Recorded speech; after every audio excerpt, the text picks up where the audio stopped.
Hello po, Tita Darlene. Hello po, Tita Darlene. Thank you so much po. Hello, it's me, Darlene Vlog.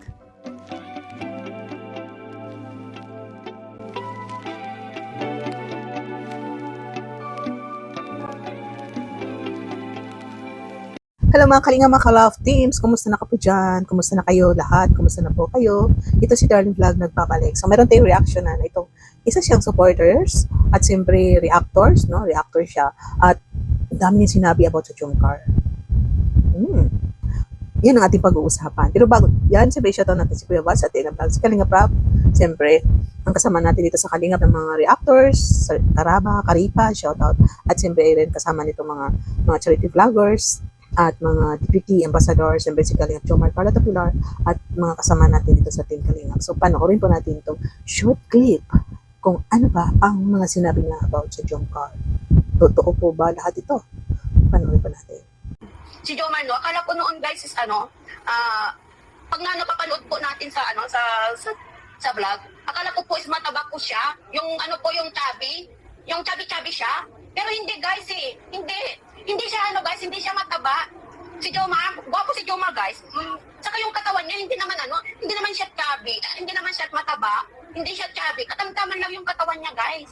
Ano siya, napansin ko kay Jomar, no, mabait siya, saka madaling hilain kung saan-saan, guys. Ayun na siya, marunong siyang pumakisama si Jomar. Marunong, sa napansin ko lang, guys, observe talaga ako, guys. Napansin ko kay Jomar, madali siyang, hilain, yan. Yung I mean is, kahit saan mo dalhin na kainan is, marunong siya pumakisama, guys. Dinojok nga namin, na kasi yung alam niyo po sa Singapore is yung, yung, alam niyo naman yung Chinese is, yung rice bowl talaga is yung maliit lang, guys. Yung maliit lang, ay dinojok na namin baka mag-anliras pa siya kasi baka sabihin na dinadayet namin.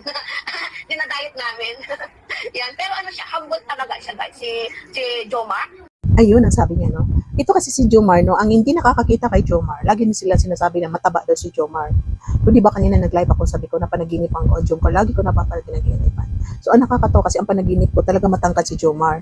So, siyempre nakaupo ako sa aking upuan. Tapos nakatayo si Carla at si Jomar. Sabi ko, ang tangkad ni Jomar, sabi ko, hindi pala siya mataba, no? Kasi maraming nagsasabi na mataba, hindi na na-meet ang dalawa. Pero, ito nga, no, kung titigan natin is malaman naman, iba ang mataba sa malaman. Pero sa personal pala kakaiba, no? Yung sa vlog daw mataba, hindi daw, sabi nitong reactors na, hindi daw mataba si Jomar. Yung nga para sa akin malaman, hindi chubby-chubby, hindi mataba, no? At sabi daw niya mabait si Jomar, no? Kahit daw saan hilain, marunong daw siya makisama, mabait daw si Jomar. So kahit hindi natin napapanood, na-meet si Jomar, nakikita natin sa minsan na pinagbibigyan nito mga kaibigan, minsan, no, naawa sa mga kaibigan niya, minsan dun sa apartment niya, no, na gusto mag-live ang mga kaibigan, inuuna niya, kung naalala po natin noon pa, inuuna niya itong mga kaibigan niya na may mga channel na ngayon. So talaga mabait si Jomar, matulungin. No, ino-joke daw nila, no. So parang kahit saan mo ilahin, marunong siya makisama. Pero minsan din no, sa atin, ang ating pagkamarunong makisama, may limitasyon. Depende kung sinong kasama mo. So yan, nakakatuwa no yung reaction niya about sa Jungkook, about dito kay Kalingap Jomar. So dito na naman tayo kay Carla. Ano ba sinabi niya about kay Carla? Si Carla hindi naman si Carla is hindi siya akala ko nga is medyo malaman siya, hindi pala, payat pala si guys, si Carla, payat pala si Carla. Kaya si Carla guys, saka yung nagsasabing na suplada, hindi po suplada, siya. Mahihain lang talaga siya guys, mahihain, at saka tahimik. Tangiti-ngiti siya guys Alam niyo nung nagla-live po ako, kasi nasa loob po sila guys, yung salamin, makikita mo sila doon. Kumakaway-kaway nga ako sa kanila guys, nandun sila sa loob. Humingi si Carla, dinanong ko pa nga yung salamin, tapos nagano ako kay Carla. Siya? Mabait mabait na bata. Simple siya, simple yung beauty niya guys. Yan, sa katahimik talaga, makikita mo talaga na mahihain talaga yung bata. Mahihain talaga si Carla guys. Mahihain. Ay nako guys, pwede bang i-play? May ako guys, may BTS ako. Yung mga Jungkook. Ay nako, kinilig ang HC at saka Franjoy. Kinilig guys, iba pala yung Hindi ko lang alam kung Ayun, hindi daw suplada si Carla, talagang mahihain. No, nakita naman natin, no? Ito si Carla na pag tinanong, "Hi Carla." "Hi po," gano'n lang siya. Isang tanong, isang sagot. Lagi na kayo ko, no? Lagi na kayo ko. Titingin siya sa malayo, sandali lang. Talagang mahihain. So yung iba kasi nami-misinterpret nila na suplada. Yung birthday ni Viancy, di ba, sinabi na suplada. Pero buti, yung isa sa kanila na-meet nila sa Singapore at siya din nagpatunay na, ay, hindi pala suplada si Carla, talagang mahihain. Simple ang beauty ni Carla. No? Pag simple, kakaiba yung simple niya no, na magandang-maganda na simple. May iba kasi na magandang-maganda na nakakasawa. Pero ito si Carla, simple siya, maganda, hindi siya nakakasawa. No? Habang tumatagal, lalo ka nagagandahan sa kanyang mata, sa kanyang labi, sa kanyang ngiti. No? Talagang tahimik ang bata. Talagang mahihain. So, lahat ng kasama ko dito sa Jomcar nakapunta sa diet, na-meet nila ang Carla at Jomar. Yun din ang sabi nila. Talagang mahihain si Carla, tahimik, mahihain na bata, mahinhin. So, iba yung suplada at mahinhin at mahihain. So, sa mga baguhan dyan, hindi pa nyo na-meet ang Jomcar, hindi nyo kilala sa ibang community. Sana, maisip niyo ito, na kung ma-meeting ang Jomcar, huwag kayo mag-conclude agad na suplada. No? Dapat malaman ninyo, dito sa mga live sa Team Kalingap, ang lahat na nakamit si Jomcar, sabi nila is talagang mahihain si Carla, hindi po siya suplada. So, thank you po sa lahat na sumusuporta natin reactions for today. No?